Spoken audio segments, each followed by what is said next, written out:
133, c'est plus facile que 1200, il a raison. 1233, on n'en veut pas.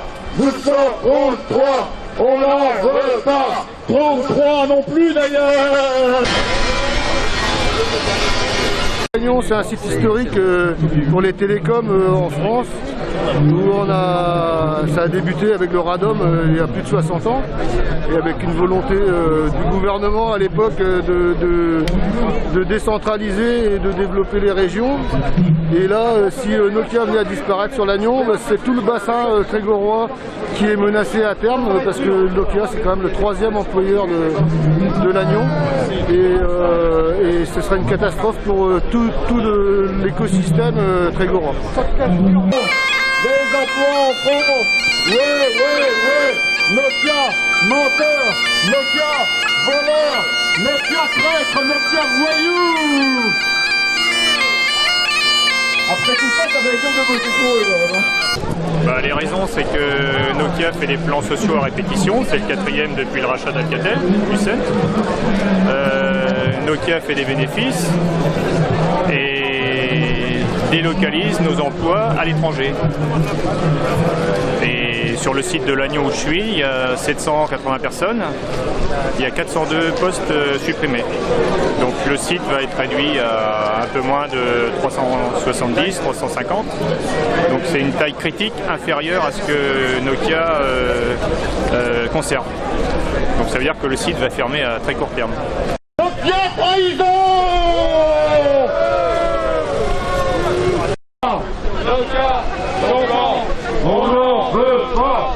Nokia, nos plans, on n'en veut pas. La manière avec laquelle c'est fait est scandaleuse, puisqu'on nous demande de former nos remplaçants à l'étranger et que le plan suivant, on supprime nos emplois, alors que nous les avons formés, etc. On nous fait à longueur de journée des conférences sur l'éthique, la bonne conduite au travail, le respect, le bien-être au travail également. Et on ne peut pas être bien avec des décisions comme celle-ci. On a besoin de travailler. Le travail a toujours un sens en France. Et il faut défendre les emplois en France. Et le plan suivant, on supprime nos emplois en France. Alors que c'est nous qui les avons formés, que tout notre savoir-faire et nos compétences sont partis à l'étranger. C'est des suppressions de postes en France, mais on les relocalise ailleurs. C'est-à-dire qu'ils nous appellent ça de la défragmentation.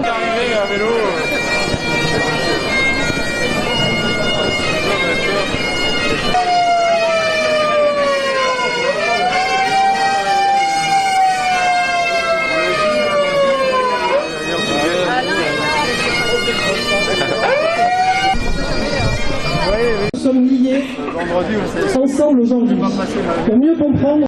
Din din dong, danigang oh, din din gong, danigang maison, bevet mukia inonong, bevet lanong, bevet braise. Merci Brasse, c'est dans le laboratoire de Lannion qu'a été conçu. C'est pour ça que j'ai écrit au président de la République une lettre ouverte en lui rappelant un communiqué qu'il a signé en 2015 lorsqu'il était ministre de l'économie, de l'industrie et du numérique, et qu'il a associé Alcatel, qui était notre fierté, à Nokia. Et que nous promettait-il à l'époque? Le succès, la recherche, le développement des sites de l'Essonne et de Lannion. Que se passe-t-il aujourd'hui? Cette promesse de 2015 n'est pas tenue. Je souhaite que le président de la République mette toute son autorité, qui évidemment est grande, pour faire en sorte que les engagements qu'il a pris comme ministre soient respectés. Je viens de poser au gouvernement, le nouveau gouvernement, une question concernant l'industrie et concernant Nokia. La réponse est la même qu'avant, elle est peut-être pire. C'est parce que le gouvernement ne s'engage pas du tout auprès des salariés. Il s'engage bien évidemment auprès du grand patronat pour qu'il puisse distribuer les dividendes. Compris Nokia avant toute chose. L'idée que la haute technologie peut s'inventer sans recherche et développement. En tout cas sans recherche et développement en France. Parce qu'ils ont le mépris d'ajouter des mots, de créer des mots pour dire l'horreur. J'ai compris qu'on parlait de défragmentation, pour ne pas parler de délocalisation. Qu'est-ce que c'est que ce terme de défragmentation? Depuis quand on défragmente les êtres humains? L'Agnon, c'est le berceau des télécoms. Ça ne va pas en devenir les cimetières. Qui a prétendu durant la crise du Covid, se rendant compte que beaucoup de productions étaient parties en Chine, qu'il fallait relocaliser les productions. Mais avant de les relocaliser, conservons déjà celles que nous avons dans notre pays.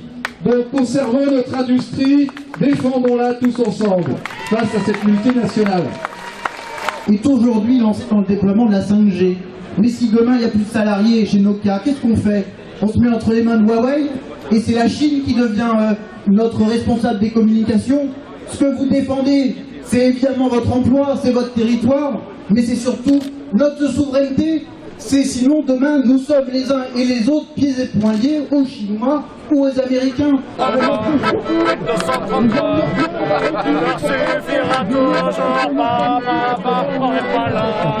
Pour les engraisser.